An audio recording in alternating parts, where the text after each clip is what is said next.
In the United Kingdom, the Department for Digital, Culture, Media and Sport, DCMS, recently published an updated version of its white paper on the powers of a football regulator.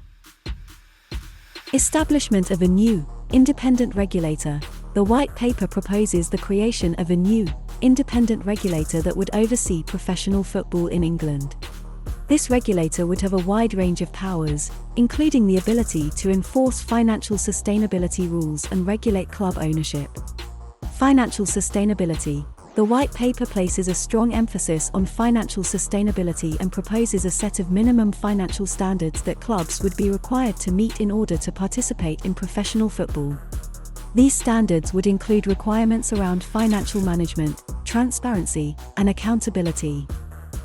Club ownership. The white paper proposes greater regulation of club ownership, including new requirements around transparency and disclosure of ownership structures. The regulator would also have the power to intervene if it believes that a club's ownership is not in the best interests of the game. Fan representation. The white paper proposes that fans should have a greater say in the running of professional football in England. This could include requirements for fan representation on club boards or the creation of new fan advisory groups. Transfer system. The white paper acknowledges concerns around the current transfer system and proposes reforms that would improve transparency and reduce conflicts of interest. This could include a new licensing system for agents or greater disclosure requirements around transfer fees. Overall, the white paper represents a significant shift in the way that professional football is regulated in England. The proposed regulator would have wide-ranging powers and a strong emphasis is placed on financial sustainability and transparency. While there are likely to be concerns from some clubs and stakeholders around the potential loss of autonomy, the white paper represents a clear commitment from the UK government to reform the way that professional football is run in England. The commercial growth of English football's top division is an achievement to be celebrated. The Premier League is a global success, attracting more viewers and higher revenues than any of its international rivals. It is a force for good in promoting the UK abroad, and a product that should be protected. However, English football is currently endangered by the high and growing risk of financial failure among clubs across its top 5 tiers. There exist fundamental problems of perverse incentives, poor governance, and defective industry self-regulation. These, along with the risk of breakaway competitions, threaten the stability of the football pyramid as a whole and risk leaving fans alienated and powerless. The fan-led review of football governance highlighted the need for reform to address these issues. The review referenced the botched plan for a breakaway European Super League, the catastrophic losses of historic clubs like Bury, and countless more clubs that have come close to liquidation due to mismanagement, as just some examples of why significant change is needed in how football is governed. The government agrees that reform is needed and that government intervention is needed to effect this reform. The free market does not properly account for the importance of clubs to their fans and communities, and industry self-regulation has remained inadequate, seeing clubs collapse and fans harmed. Therefore, football needs a strong centre to independently apply reformed rules. The government will introduce a new independent regulator for English football clubs.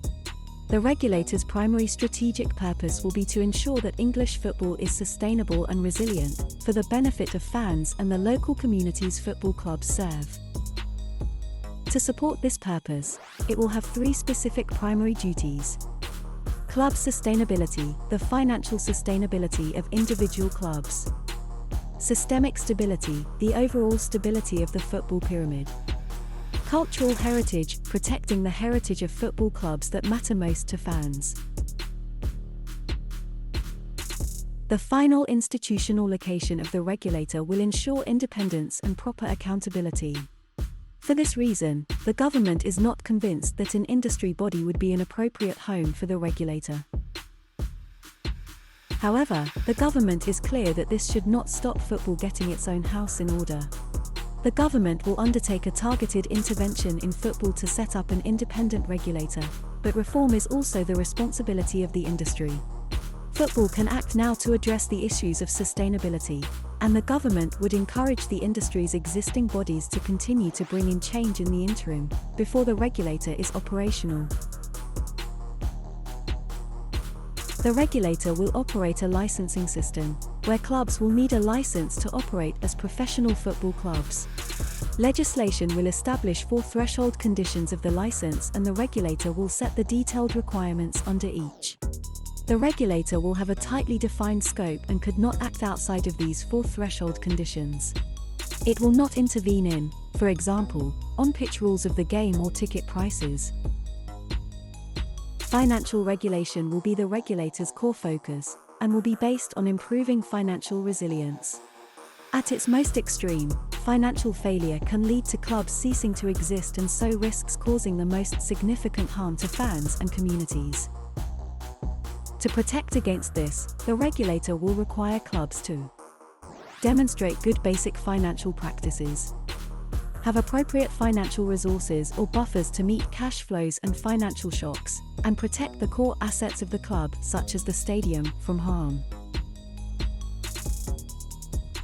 To address corporate governance issues in football, the regulator will establish a compulsory football club corporate governance code. To date, the poor internal governance at some clubs has allowed owners to act unilaterally, pursuing short-term interests with little accountability or scrutiny.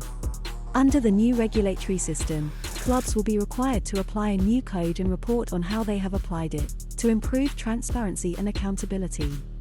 The code will be applied proportionally, with regard to the size, league, and complexity of the club's business model, and where risk may exist as a result of weak corporate governance. The regulator will establish new tests for prospective owners and directors of football clubs.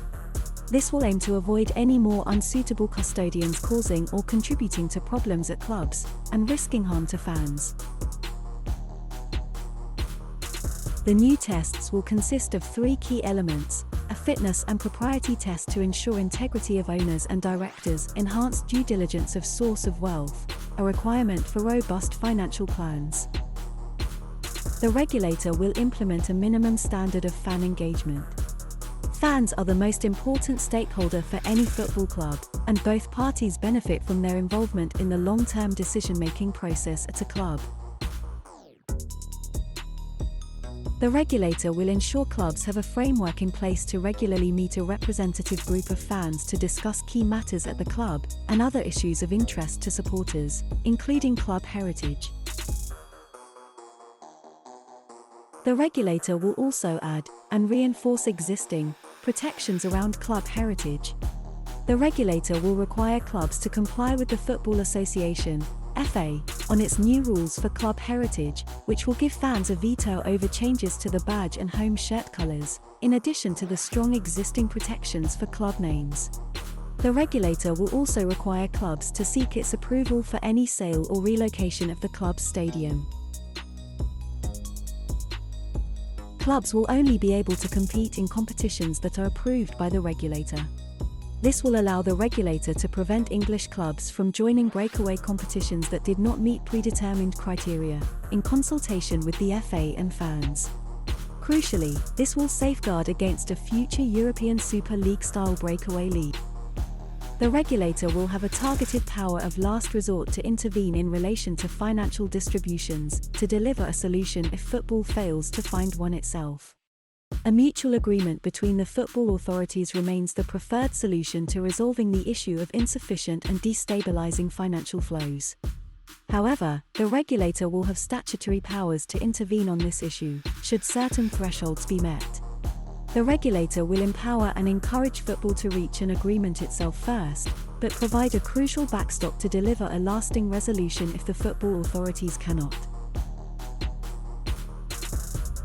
The regulator will operate an advocacy-first approach to regulation, but with the power and mandate to intervene swiftly and boldly when necessary. This means it will aim to use constructive engagement rather than formal intervention wherever possible, but use its strong powers and sanctions to enforce compliance if necessary. The regulator will be proportionate and adaptive in its approach, rather than take a one-size-fits-all approach. The requirements on clubs will reflect their circumstances, meaning they might vary based on criteria like league, club size, and financial health or riskiness. Where clubs are already well run, the regulator will not look to intervene unless necessary. The regulator will ensure the domestic regulatory landscape remains coherent and simple for all involved. There may be functions that existing industry bodies can assist with, but the regulator will have the responsibility and necessary powers to manage concurrent regulation to ensure coherence. Checks and balances will be embedded in the design of the regulator and its system, to ensure it exercises its functions in a fair and appropriate way. In addition to its duties and principles, the regulator will be subject to legal processes to govern how it uses its powers, including requirements to consult and to meet legally defined thresholds to intervene. Clubs will have the right to appeal the regulator's decisions to a court or tribunal if they feel it has acted unfairly or outside its statutory remit. The regulator will take steps to ensure a smooth transition to the new regulatory system. The proposed reforms are novel and will represent a significant change for the industry, so it will be crucial for the regulator to be operationally ready and for clubs to be supported in the early years of the new system. As part of this, the regulator will be able to phase in rules and offer clubs grace periods to become compliant, as appropriate. Some of the issues flagged in the fan-led review of football governance will fall outside of the regulator's immediate scope. On women's football, the future of women's football review is in progress. On player welfare, the industry continues to push for progress, but some key gaps remain. On equality, diversity, and inclusion, the industry has taken on greater accountability and the government will continue to support reform in this space. On agent regulation, the government will continue to liaise with the FA and FIFA on incoming regulations. On alcohol at football, the government acknowledges the case for pilots made in the review in the lower leagues and will continue speaking to stakeholders on a way forward. A consultation will take place in early 2023. Following the publication of the white paper, the government will bring forward legislation when parliamentary time allows, to put in statute the key principles of the regulatory system. Thanks for watching. Don't forget to subscribe and hit the bell.